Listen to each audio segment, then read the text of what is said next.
Hello and welcome back to Pillars of Eternity. So I said last time we were going to look into something of a little bit new and something that I've done before, just so that we kind of mixed it up for myself. So what we're going to do new is we're going to go a little bit into one of these. We're going to go into the man who waits. We're going to question the animat's suspicious activity. I suspect this won't take the full episode, and we can go and travel on to the next place soon.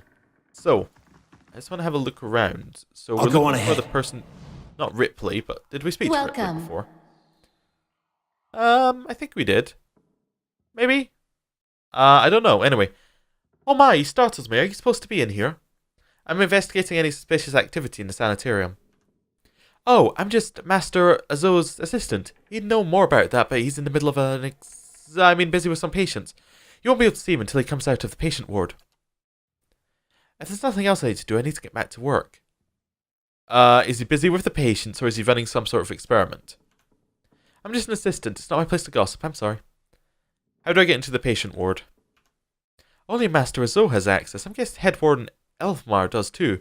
But he's, a statue now. What do you do here? I mostly help Master Azo set up and clean his equipment. I also keep his offices organized, since he's too busy to do it himself. Very well.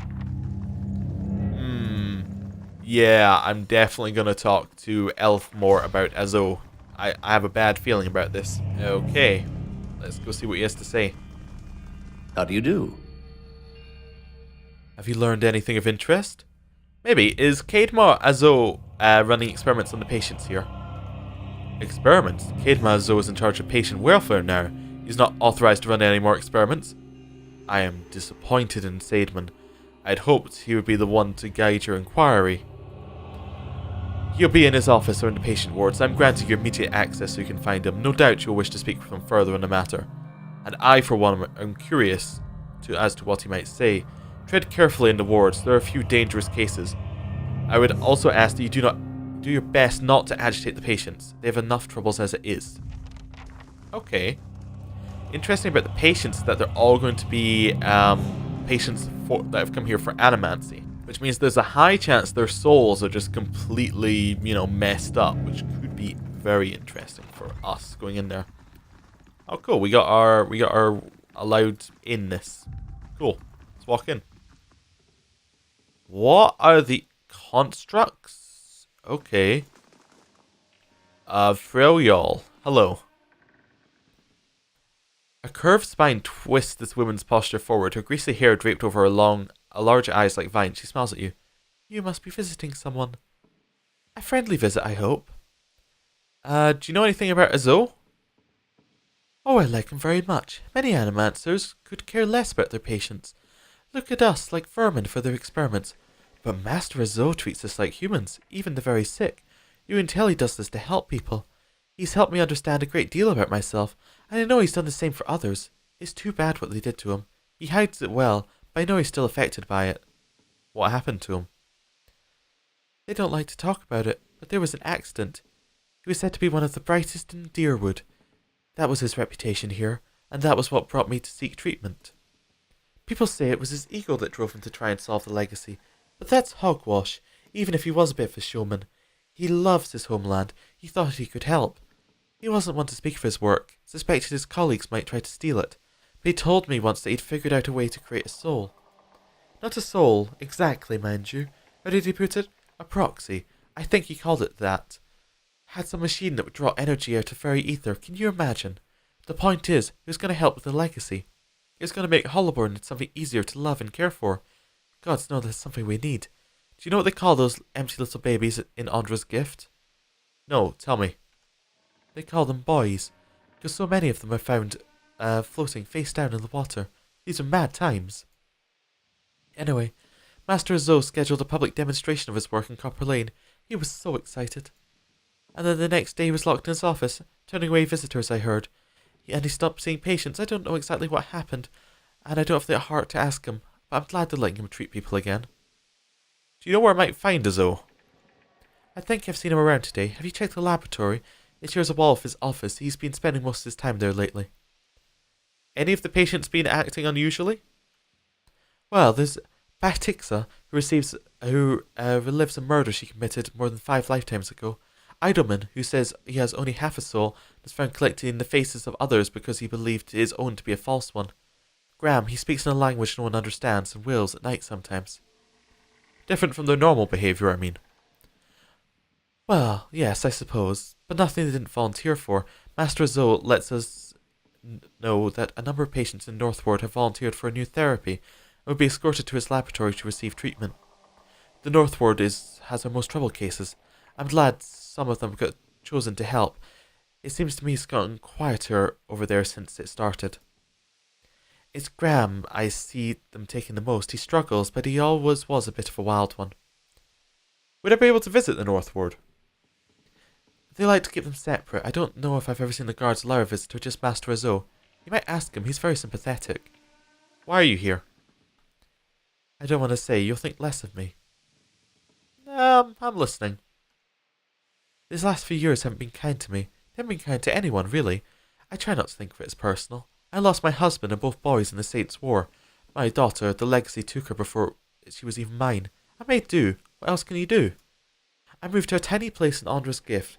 Got by mending clothes on the kindness of strangers when I had to.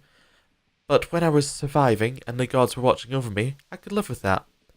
Then one day this noblewoman comes in, wants this fancy gown fixed. Gorgeous thing, the shade of blue I'd never seen before. Only I looked at it and it reminded me of something. I had what they call an awakening. I remembered being a noble woman myself in another life. People doting over me. Men doting over me. Me! The best food, the most beautiful home, all the things I never dared to dream of, they were mine. It was poison knowing that. All the things that I'd never have in my life. It did something to me. My food started to taste rotten. The walls in my little room seemed to close in around me. I stopped being able to sleep in my own bed. So I came here. It was that or break into an estate and start ordering servants around. It seems like such a silly thing to worry about. You don't have to tell me, but I can't get past it and I start to wonder. Did the gods choose this life for me? And if so, what terrible thing must I have done to deserve it? Yeah. Maybe you'll get there again one day. If not in this life, then in another. The strange part is, I think that even the best wouldn't have been good enough for me anymore. I think it must have gotten to that point when I was the noble lady. Okay, very well. Hey. Interesting. Nice to hear somebody who isn't just completely crazy. Can we talk to Ripley about the incident? Traveler. Nope. Okay. She has nothing to say. Patience, field constructs, patience. Crooked table. Okay. We're not going to take anything from down here, I don't think. We're just going to move on. Flesh constructs. Sanitarium guard. This must be the North Ward. Is this the laboratory? Hello? The library? What we got? Benediction for Magriton. Oh, we've read this. Oh, 100% read that. Okay. We'll take the money. Our cat opened the door behind us. Okay. Weird. I forgot we had a cat. Okay. And up here is nothing in particular. We're going to head along. Head along. Head along. I just want to know what the area has in it while nothing's attacking us, basically. I think that's the easiest way to go about this. Patient. Okay. That's the laboratory. And that's maybe the library? Yeah, maybe. Is that a bookcase we haven't looked at? Okay. Just noticed that. Bookcase. Not stealing. Not stealing. Note from Azo. Ripley, I require more copper tubing for my next experiment. Do not requisition it from the sanitarium stores. I don't have time to deal with the head warden's inevitable questions. Hello. Ripley? Nope, nothing. Okay. I do want to have a look around the rest of the area while we can. Just to be like, hey, what's the deal here? Oh, that's locked. Okay. And the other one had a guard, so yeah, we have been everywhere, I think. Nothing more down here, I don't think. No. Okay. Hello. Azo? Azo is here. Hello. A round-faced, balding man turns to face you. His upper lip is pulled upward slightly by his pointed nose, exposing his upper teeth What when he is the scowls. meaning of this?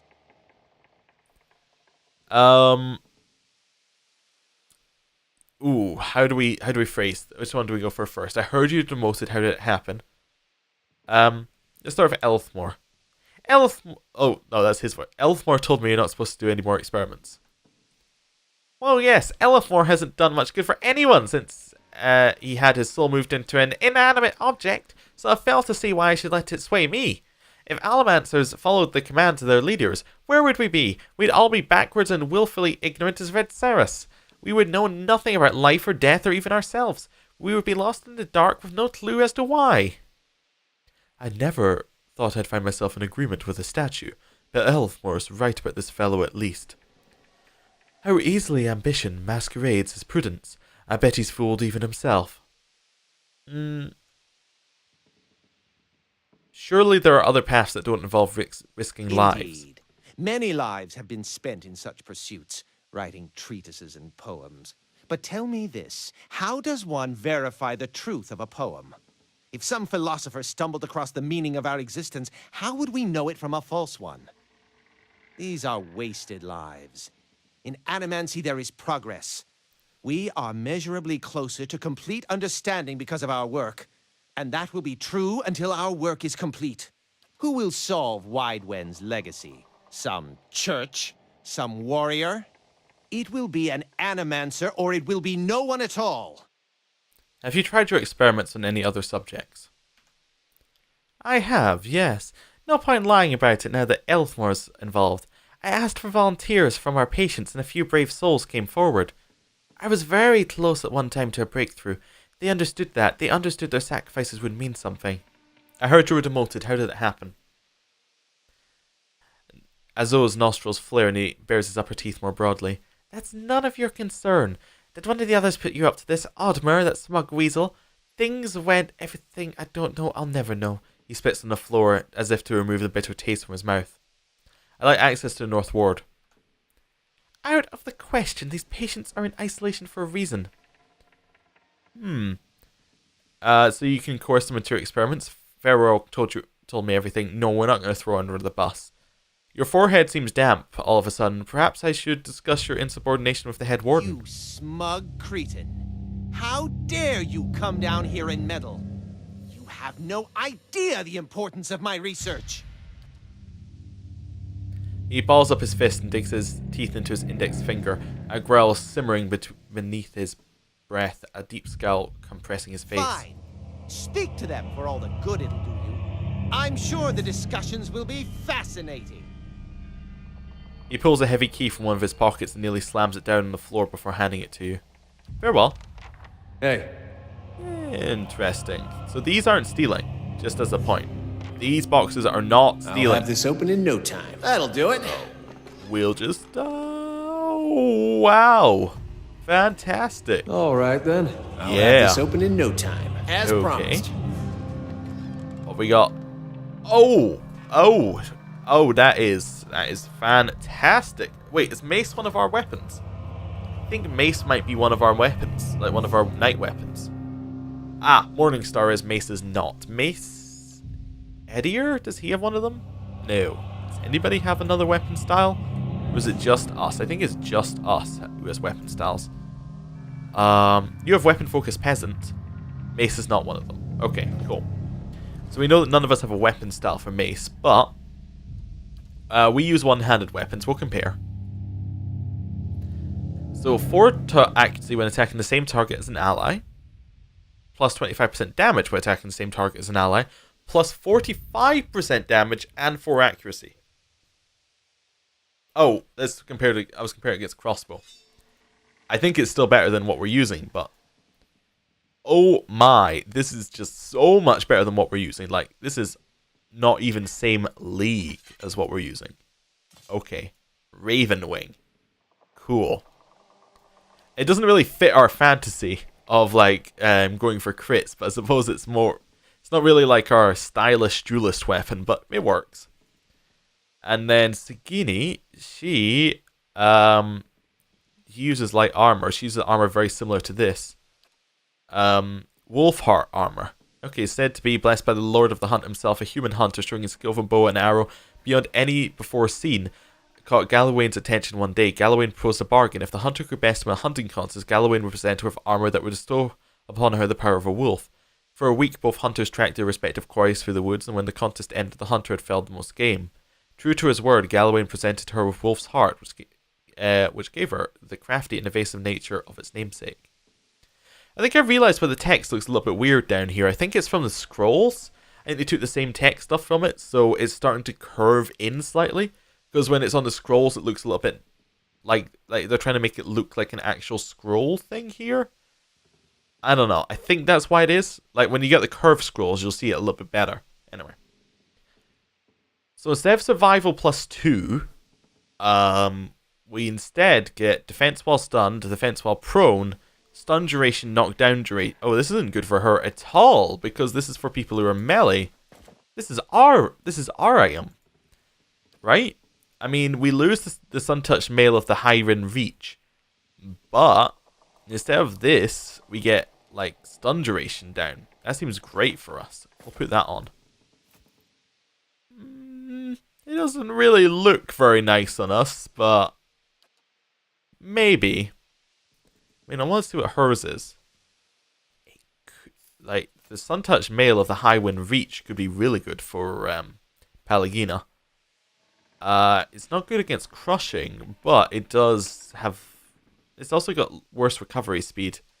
Yeah, it's actually not that great a bit of armor. I think this armor is probably good for us, but we have turned into a berserker in a matter of seconds. Oh, also we need to change our hood back, because we no longer need Wodika's hood. There we go. Yeah, hey. Now we look weird. Very weird. Okay. Well, let's head on through to the North Ward. Quick save. And head in. Right, we're going to shut the door. We're going to talk. Is this my face? Tell me. That's not my face.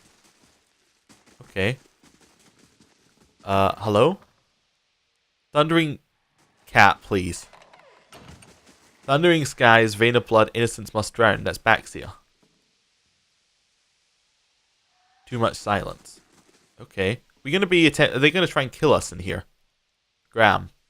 This man has the look of eyes of a haunted animal, and at your approach he staggers backwards to the far corner of his cell, halfway appearing as if he would climb the walls if it would get him further away from you. He cries out a bizarre and primal utterance like nothing you have heard. I need to ask you some questions. Graham looks at you blankly. It's unclear whether he understands you or not, but his panic has momentarily subsided. He opens his mouth to speak, but the words that come out are half-formed, as though his tongue was cut out. It's impossible for you to discern, as if indeed they are words at all. The mutilations of animancy, crueler than any torture to disfigure the soul. Let's return the favour to the animancers of the shit heap. You must be afraid. You're afraid. Do certain visitors make you afraid? He looks at you with uncertainty. Slowly, tentatively, he steps closer to the front of his cell, and as he does so, for the first time you can perceive his soul within your ken. This must happen, as though maimed by some jagged instrument, and a large expanses of it being gouged out entirely. You feel no barriers of resistance. If you wanted to, you could look further into Graham's soul. Let's do it. You project it towards the maimed soul in front of you, merging with it, its confusion and fear becoming yours, as it whisks you into its depths. You're in a cell. A key turns, the door creaks open on neglected hinges. Thoughts come to you in waves, incomplete, broken, fearful. Standing at the door is a rotund, balding man. His upper teeth and pointed nose remind you of a rat. He beckons, apologetic. You don't want to go. Anything else, in your mind is a single word, and the word is no. But it dissolves before it reaches your lip. You press against the back wall, cornered. You cry out. In darkness, you fight against unseen restraints. You cannot move your arms or legs. The man walks into the room carrying a lit candle. Its meager flame casts long shadows across the books and machinery. Straps bind your arms and legs. Cold metal circumscribes the crown of your head and the breadth of your chest. The man is sorry. He is in need of raw materials. They dismantled his work and he needs another source. He needs to show him he was right. He thanks you. He turns the knob and you feel yourself beginning to crack from within. You can feel pieces of you torn away. like having your insides chewed by hordes of rats, and you're screaming a scream you can barely hear. Let's continue searching. Another night, heavy footsteps outside your door, coming for you. You look through a slit in your door. The flesh giant, the artificial being just outside, but facing left, facing the end of the hall. The boy there. The boy looks with interest at the giant and collapses to the floor like a shed snakeskin. The giant convulses for a moment, then rights itself, turns away and leaves. Decouple from the soul. Graham looks at you, still wild-eyed, but somehow more present. He nods at you, then walks back to the end of his cell. Okay. There's strange behavior by the boy. Okay, I wasn't getting exactly what happened there, but strange behavior by the boy in the cell all by himself. Alright. Hello. Uskrim. A wily adolescent boy stands in the center of a cell, gawkish and stoop-shouldered. He stares straight ahead, the occasional blink his only movement. It's unclear whether he registers your presence at all behind his lazy, doll-like eyes. In this state, the barriers between your soul and his are thin and porous, easily bypassed if you should wish it. Let's do it. You close your eyes and edge forward towards the boy's soul, and as you near, a sudden malice comes over you. You are cold and warm all at once, sweating and shivering and straining for breath, as you did on the caravan journey. The soul you approach is the wrong one, a parasitic plant that strangles its host. It is predatory and pitiless, and you have crossed paths with it before. Too late does it occur to you to retract. You already feel yourself plunging into some interminable abyss of thought and memory. You are standing in a cell now, the same cell in the sanatorium. The halls are moonlit and empty, and you are waiting. At the far end of the ward, the door opens, revealing a flesh golem in silhouette beneath the stone archway. It makes its usual rounds, the same stops every time, the misbegotten child of despondent creators. When the construct is close, you coil yourself up and spring forward, passing out of the boy's body as though it was a membrane. You can sense his body behind you collapsing to the floor, a puppet whose strings were cut. You're rushing towards the golem now, bodiless as a gust of wind. Quickly, you think to yourself, quickly, and you feel the strength of the hemorrhaging from your soul as you dart towards the makeshift abomination. You pass into the golem's shell and overtake the soul implanted within, encircling it, suppressing it, and contained in this new vessel you are strong again. You step heavy-footed down corridors, unheeded by the other constructs and scrutinized only by the wary, untrustworthy eyes of the mad, coming at last to the office piled with books and scribbled papers and the perverse implements of animancy. You set your oversized hands upon a large machine, a nest of globes and tubes and coils in the center of the room, and you go to work, bending wires and unsettling alignments. Your surroundings are pulled past you, or perhaps you are pulled past them, and they dissolve into a blur. When they settle into place again, you are outside on a clear day, standing in front of a crowd stacked high above you in the tiered seats of the amphitheater. You are acting for the crowd, standing deliberately still, but this is no play. A balding man with rodent-like features is strapping you to a machine, the one you had tampered with. You see your arms for the first time, short and fleshy, unmistakably those of a little girl. But this body is not truly yours. Your mind still holds the same determination, the same hard-heartedness as before. The body itself is cold and vacuous. Unlike the others, this one has no soul of its own. The man speaks and the crowd applauds with enthusiasm worthy of a hero's entrance. "Bear witness," he says, and pulls a lever. The machine shivers and sparks, and a bead of sweat rolls down the side of the man's brow. But the crowd's apprehension quickly gives way to awe as a crystal globe fills with radiant mist that casts the entire theater aglow. He opens a valve and the glow crawls through a tube along the length of copper wiring that runs to a set of electrodes beneath your armpits. You feel nothing when it reaches you, as it should be, for you've been leading his work astray periodically for some time now, altering notes and settings and playing puppeteer for the hollowborn. But you make it look like how people would expect it to look when a body is infused with a soul. In a moment the machine goes dark and a man unstraps you, eyeing you with a scientist's concern. He looks back at the crowd. "Behold," he says, there is an obvious hesitation in his voice. Slowly you take the plodding steps forward, then another, then another. You look up at the man, giving him eye contact of which no hollowborn is capable, and the crowd gasps. The man is relieved. "How do you feel?" He asks at the volume meant for the crowd, and this is the moment. At the top of your lungs you let out a piercing screech. The man comes towards you, his hands outstretched, but you run the other way back to the machine. With all your strength you drive your head into the crystal globe and it shatters, streaking your head with warm blood. You drive your head down into the surface of the machine again and again, drawing panicked screams from the crowd. By the time the man reaches you, your body has already ceased proper function and merely twitches on the cold ground. Satisfied, you depart the corpse in search of another unsuspecting host. Who could put their faith in animancy now? You are pulled again from your surroundings, transcending the boundaries of memories and lifetimes deeper and deeper, past betrayals and murders and lies upon lies that form the thick webbing of plots beyond mortal comprehension.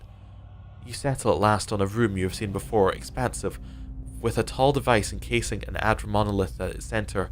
The room is filled with people, and people all look at the device. You are yanked suddenly back to reality. The once catatonic boy in the cell is now looking directly at you, appraising, calculating. There is no mistaking now that it has the soul of the man. It has the soul of the man who caused your awakening that gazed out from that borrowed husk. A watcher. Okay, there's no mistaking now that it is the soul of the man who caused your awakening. So, this boy has the soul of the person who was at the start of the game, who was performing the ritual. And that ritual was where this soul was dragged, like, this soul has been kind of controlling things from behind. It didn't mean to cause our awakening or anything like that. We were just there, and it happened, I think. That's where we're at. And maybe and I'm not entirely sure how this links in, but maybe the soul of the man is related to our past. So it may be that our past was in somehow related to this man, or this man was, or the soul from this man may have been part of our soul from the past or something. I don't know. It's a little bit weird. I believe we share a common past. I'm looking for answers. Is that so? He makes no effort to hide his disinterest, but he continues to search your eyes. He makes a slight grunting noise, and his eyes soften for an instant. It seems for a moment that he recognizes you. He opens his mouth to speak, then seems to think better of what he was about to say. His jaw tightens. I know your look, your hunger. Hunger for answers that elude you. It gnaws at your soul, it usurps your reason for being. You're like everyone. I will help you let go. He dodges backwards with a startling grace, putting himself out of reach. On his face there is no malice, only the dispassion of a farmer putting down a sick animal. Then suddenly he slumps forward. Oh! He hit the construct. You hit another construct. Are all the constructs going mad? It sure seems. Oh, and he opened all the prisoners' doors.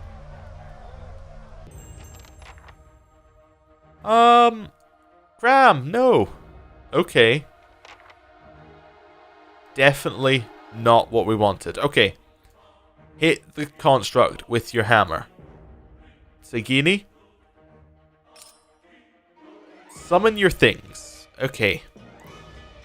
Now, we actually didn't rest since I used all these spells to, I think, fight the dragon. So I've got a whole bunch of spells that I can't really do anything with. But if we're going to... I think we'll use our 4th level... Well, let's not use a 4th level spell. Let's just cast a simple hit. Right, I want you to go for Graham. Right at the start here, we're just going to cast a simple accuracy buff. Okay. Pelagina, walk forward. Edier, walk forward. Ready when you are. Go. Okay. Yeah, that's all I wanted to do at the start here, was to know where we want everyone. Run in here. Alright, attack. Who is this? This is Wood Beetle. Okay, that's fine. Graham needs to go down, unfortunately. We can cast our magic here. Pelagina. Fire Sword the Cursed Patient. Back here... we probably want this might bonus thing right there.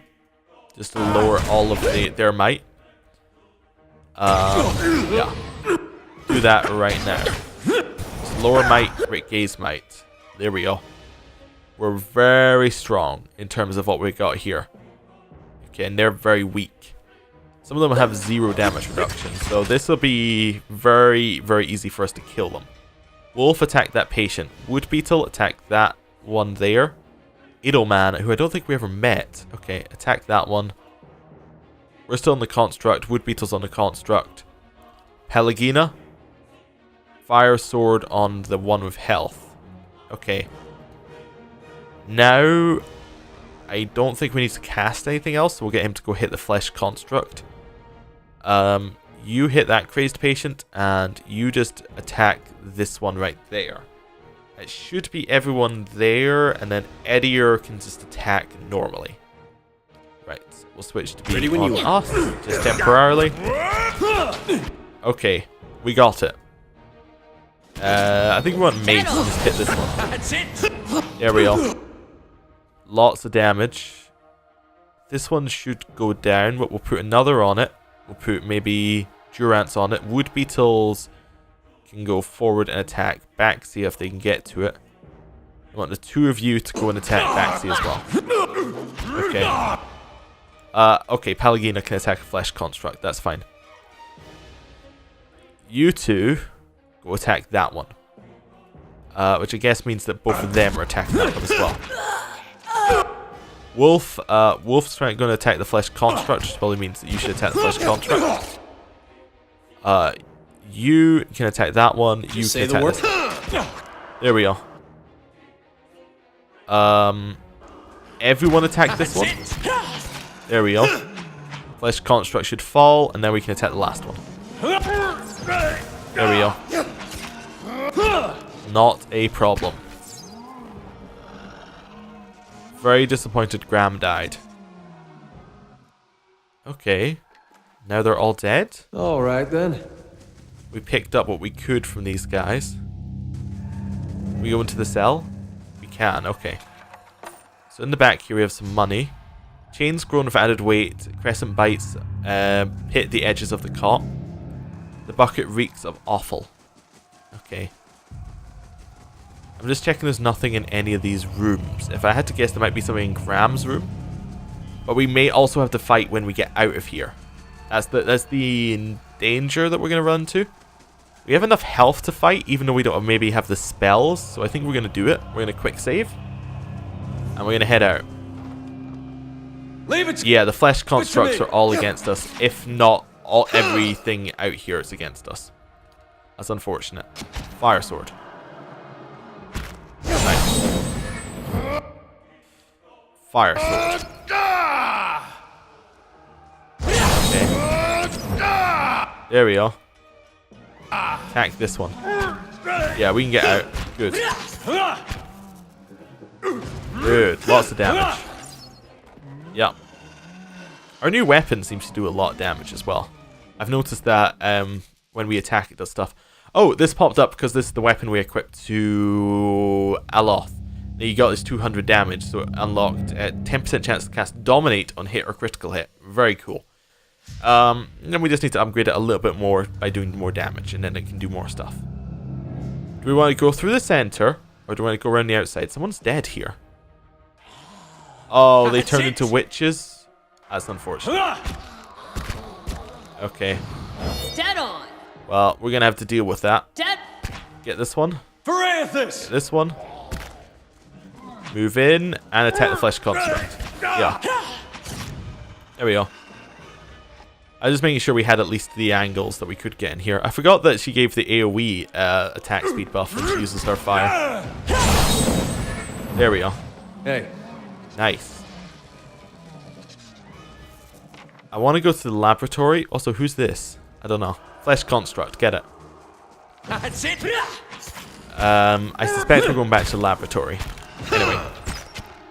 Clear it out. What happened to the sanatorium guards? Are they still out here? If we left this way, are the sanatorium guards still around? Or, oh, they're not. They are definitely not around. Neither is Ripley. So the entire bottom floor is empty. Lab. Okay, in we go. Cadman Azo, hello. What have you done? You've been experimenting on patients against their will, mangling their souls. I've witnessed it with my own eyes. Azo's face drains what little colour it has. How could you possibly? Look, it had to be done. Ethelmore and the others, they took everything from me. Everything. When I was this close, I had to know. I had to know where I failed and why. Imagine the value if I'd succeeded. I had something that could make all these hollow infants into something like a real person. And with a few more patrons, and a few years' research, who knows? No one has come close with the legacy. That's why I have to continue, why I have to risk everything we have working in secret. That's why I have to lie to Ethel. You have to lie to Ethelmore for me. Tell him you cleared me of all superstition. I'm going to expose you for what you are. Then I can't let you get in my way either. Well, we kind of knew that was going to happen, but die. Yeah. Don't even try it. Let's pick it up. So we get his letter. North Ward Patient Records, Graham. Subject is male, approximately early 30s. Powers of speech absent, presumably result of overfragmentation of his soul. As such, he is an ideal subject for patient research. However, experimentation has caused severe pain and induced panic. I have had to enlist the aid of guards in transporting him for more recent procedures. As those research journal, I'm close to breakthrough. I have an ample source of essence now, and the vessels have responded positively to infusion with the proxy. Human trials are the next logical course. Hey. But the thing is, the proxy basically just unleashed hell on everything down here. Okay. Well, we'll get the remaining flesh constructs dead. Yeah, I've got something if over there are here. any. Well, what is this? Okay. Ripple sponge. Woo. Somebody was hiding sponge. Great. I'm just, that's the biggest deal right now. Okay. Kill the flesh construct. Like, kill it dead. I feel like we almost have to move back to using a ranged weapon. Just because we can't actually hit things with the amount of melees that we have. Of our current setup. Okay. Weird. Anyway. We'll pick up a little bit more. Alright then. Move on. Through here. Witches. Witches are dead. We never even got to visit this area, this other, patient's ward before everything went crazy. Okay. We'll grab it. Leave it to me. I never understood why there were all these flesh constructs around in the first place, to be honest with you. I thought the flesh constructs were bad. Really bad. Maybe I'm just mistaken? That must be a guard dead there. Yeah. Maybe there's a safe bit of prisoners over there. Who knows? Right. It's down. Anything in here? Nope. Okay.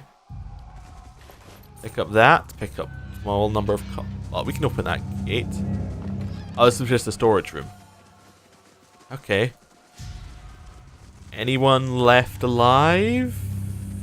No. Okay. Well, time to get out of here as quickly as we can. Belagar should be still in her room. We got that right? Yeah, so it hasn't spread all the way out here. I'm getting out of here. It's not safe anymore. Patients are running upstairs. Okay. Right. Let's head in. What the blazes happened down there? You were given permission to ask questions.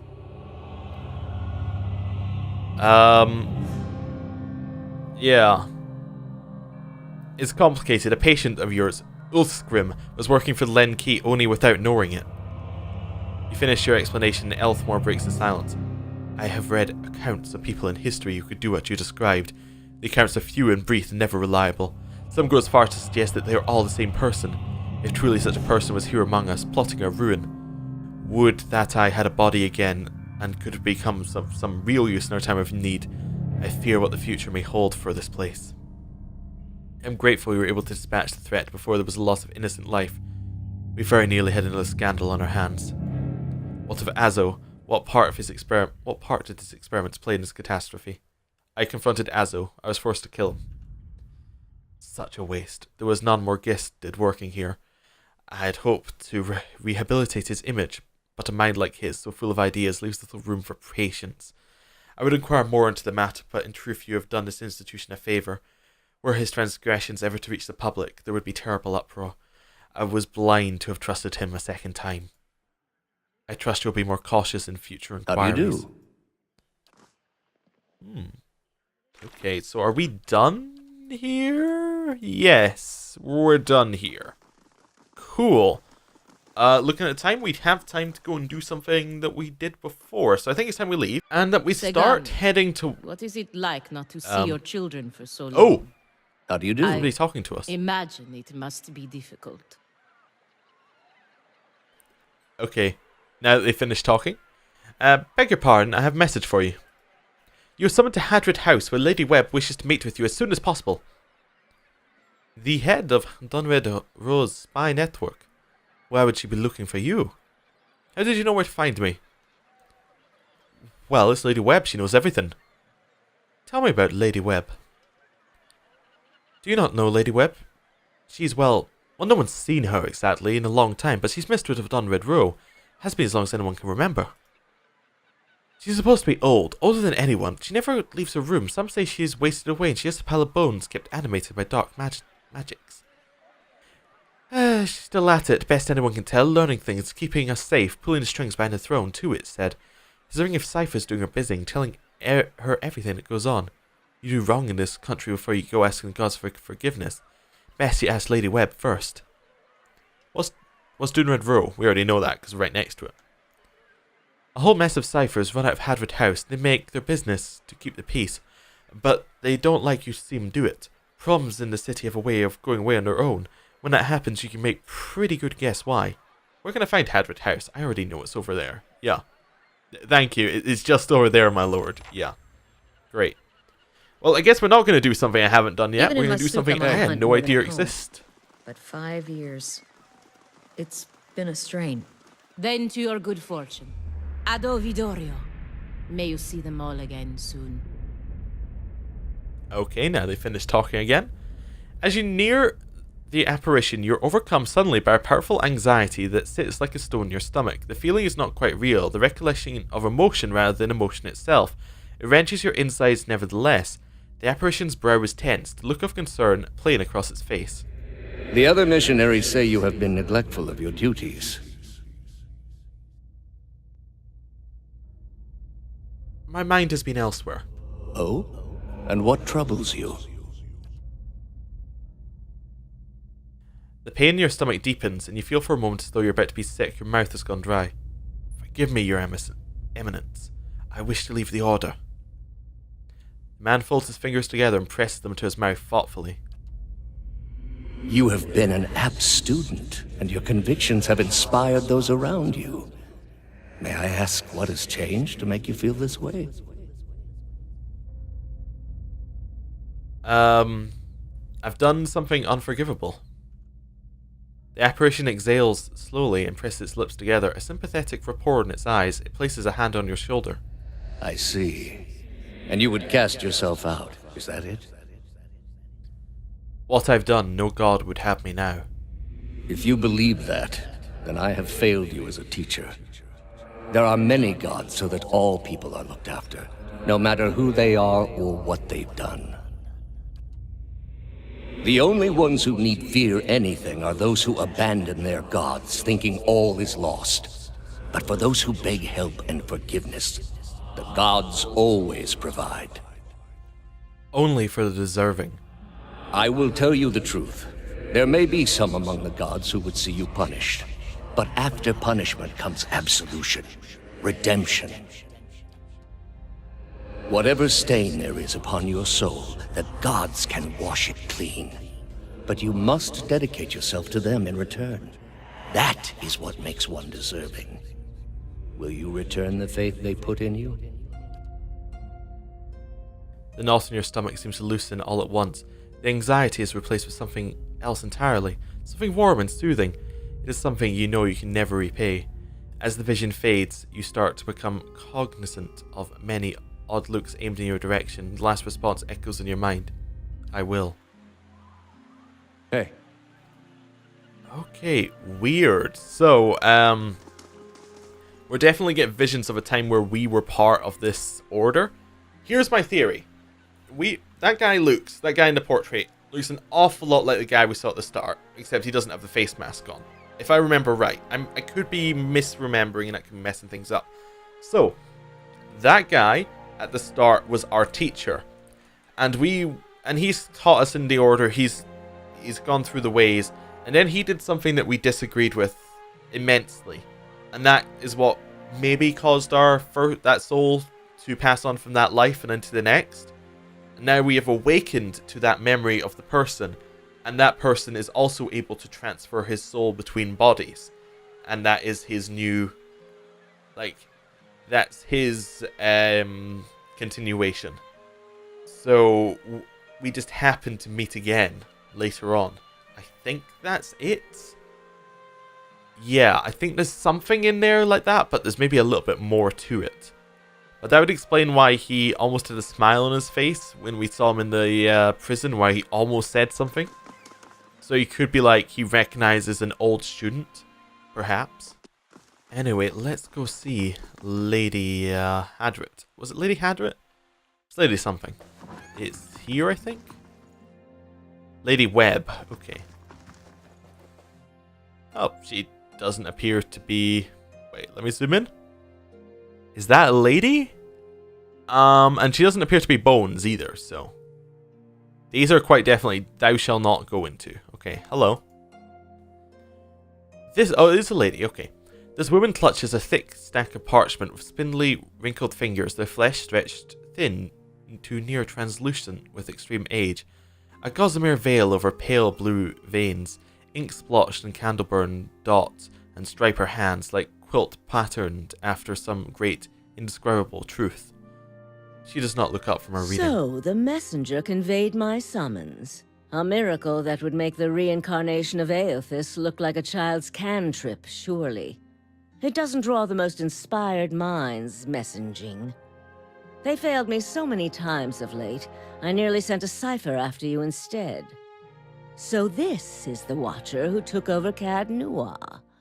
Oh, don't look so surprised. It isn't an attractive expression. I wouldn't be where I am for long if I let details like that escape me. It seems Dunwood Rose spies live up to the reputation. And this fiasco in the sanitarium that you seem to have gotten yourself into the middle of. What in blazes possessed you to stir that nest of trouble? I'm investigating a strange group. Strange does not begin to describe them. The practices of the Leaden Key defy all reason.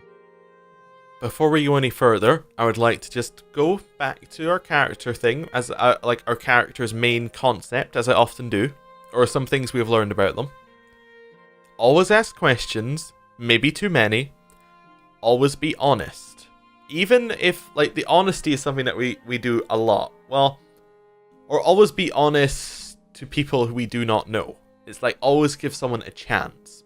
So that's what or like, always give someone who we do not know of their actions a chance. We don't know anything about Lady Webb, so we're going to be honest. And we're going to ask her questions. You're not the only one with an interest in their recent activities. I've lost 4 ciphers this year alone trying to get someone inside their ranks. As it is, we only have our suspicions about who is in the group and what they intend. Which I suppose means we have much in common with them. I asked you here because I wanted to know what your interest was in all of this. I thought perhaps we might help each other. Why are you looking for the Leaden Key? Okay. Well, we're going to speak to him. We're going to be honest. What do we want to say? We're not going to lie. So we have 2 choices. One of their members caused my soul to awaken. I need him to reverse it. Not true. We don't care if he reverses it or not. We'd actually prefer him not to. I ran across a man in one of the ruins. It's important I find him again. Important. Yeah, I like that. That's a good way of phrasing it. She closes her eyes and the lids flicker. Then her face goes still and her mouth parts. Little more than a sliver, and her hand briefly drops open, spilling some of her parchment to the ground. The pages wafting around her legs like the leaves of a dying tree. Her fleshy eyelids peel back and the gaze is immediately upon you. Is she a watcher? That would explain some of this. The gods are cruel, I'm afraid. The man you seek is Theos Ix Arcanon, Grand Master of the Leaden Key. One of the most elusive and dangerous men Eora has ever known. How do you know I seek Theos? Because you have seen his face, and that makes it a simple matter for me to see it. You even happened to catch him in his ceremonial garb, it seems. It must have been a special occasion. Ooh, there was somebody else who we meet later who I would love to meet, these two people to meet, but may not happen, but still cool. If we ever come back to speak with Lady Webb again, I will definitely bring this person. What can you tell me about Theos? More than most, though very few would know so much as his name. And there is no way of knowing how much of what I've read is true. The leaden key dates back more than 2,000 years. If rumors are to be believed, Theos was the one who created it. What scraps of evidence exist suggest that he has died many times, only to be reborn each time exactly the same man, awakened during adolescence with all the knowledge and experience of all his lifetimes. The plots he orchestrates sometimes take hundreds of years to bear fruit. Needless to say, this is not the natural order of things. But he is said to be one of Whitaker's favored, and that old bat was never one to let rules get in the way of favoritism. That may also explain another supposed gift of his. His body is no boundary to his soul, and he is known to take possession of others, if their souls are weak enough. Often it is for elaborate deceptions, but sometimes he simply forces them to kill themselves. He is not known for his generous supply of pity. He is also not one to show himself in any but their most critical matters. If he has directly involved himself in whatever the group plots now, it may be your only chance to find him. And once you do find him, if you can find him, I would not hold my hopes too high if I were you. He is a driven, single-minded man. He will not have the slightest concern for your problems. How do you know so much about Theos? The same way I come by all my knowledge. Exhaustive research, spying, bribery, perhaps some less savory measures. Whatever the knowledge demands, I pay in full. There is nothing of greater value. Unfortunately, with Theos, there is also nothing more scarce. He has covered his tracks far too well. His manipulations of the course of history are lost to time now, though I believe they were many. What else is there to know about the leaden key? Precious little, I'm afraid. You may know much of it already. No one member knows the identity of more than a handful of other members. They are kept in the dark of missions they are not involved in, or sometimes of those they are involved in. They exist to hide secrets they themselves don't know, if you can imagine how gullible someone must be for that to appeal. Despite that, they are very good at what they do, owing much to their founder, who will take matters into his own hands when necessary, and he does not fail. What do you want Keep from me? me informed. The leaden key has been busy lately, and that is distressing news. I can only guess as to what they intend. You seem to have a knack for turning the stones they've crawled beneath. Keep turning them. Dunreed Row will not stop you. Whatever it is they're up to, figuring it out will be of great use to both of us. In your case, it will surely point you to Theos.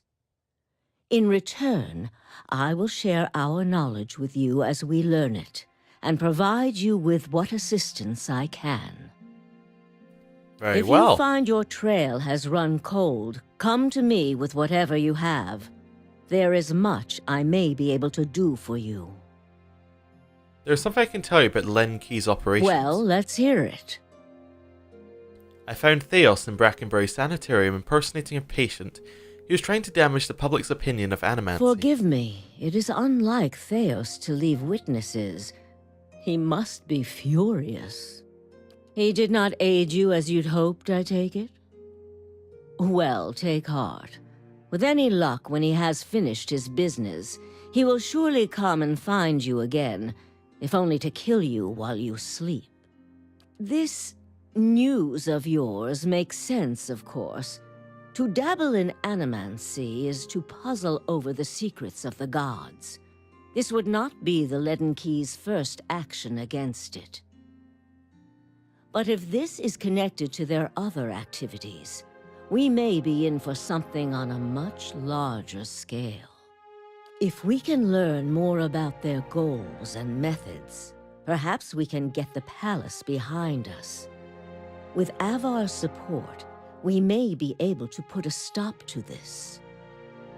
That's all. I have other questions.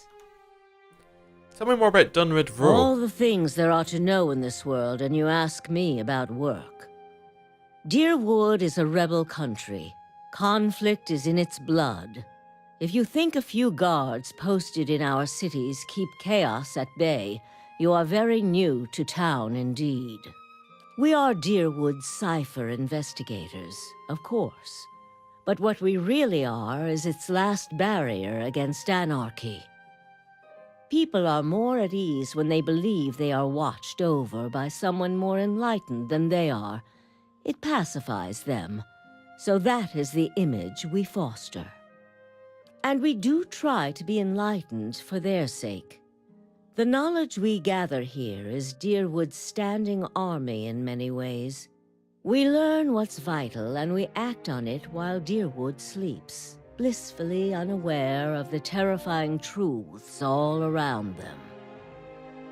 I wish I could tell people the things I know sometimes, but the truth is I don't think many of them could bear it. How did you come to be here? I started this place, in a different time, under a different duke. I impressed the duke with my research and my work ethic, and he became possessed of the notion that I would be ideal to lead a secret network of gifted investigators. I don't know how such an idea got into his head. We're not going to ask number 3 right now. Are you If psychic? you are hoping I can look at your hand and tell you whom you should marry, you can just wipe that notion from your mind. I do not know what will happen tomorrow. That is what I pay spies for. Being a cipher is not unlike being a watcher. You notice more about what is already there. Many can hold an object and know where it's been, or peer into the thoughts of people around them. They can also sometimes affect those thoughts, but that would be unethical, of course. A tiny, talented few pick up so much about the world around them, they can get images of things to come, but these are fleeting and unreliable. You said you don't know what will happen tomorrow. Who said I was talented? I don't. Least not that I can trust. And with me, it's only ever about one thing anyway. What's a that? quiet day at home. Okay. Well, is there a Lord There Webb? was. He What happened to believed him? in dying with dignity. He was old-fashioned that way, my husband. We saw the world very differently, he and I. But he was good to me while he lasted. Okay. How old are you? You wicked man, where are your manners? Were you raised without a shred of decency? I lost count ages ago. Such a strange thing to celebrate, getting closer to death. Oh, I've had my share of work done to prolong my existence, if that's what you're wondering. I'm not ashamed of it. I'm not done here. There are things I still wish to learn. And I'll be the effigy if I let Bereth carry me off before I'm through. There was a time when I considered enlisting the theorems of Pondgrum to extend my life indefinitely. I found the thought of devouring my political enemies to sustain my own life greatly appealing. I must have gone soft with age. Let's talk about something else. I have other Yes? questions. Let's talk about something else. Try your best Very not to well. die out there. Okay, interesting. So, we have to go to her and tell her about Len Key's activities. Well, we don't have to, but we can. And I think we will, because we trust her. She's like someone we actually vaguely trust. Her interests align with ours, acquiring knowledge. So do we have a thing with her? We don't have a reputation with her yet, but we may. Okay, well, thank you for watching, and I will see you next time.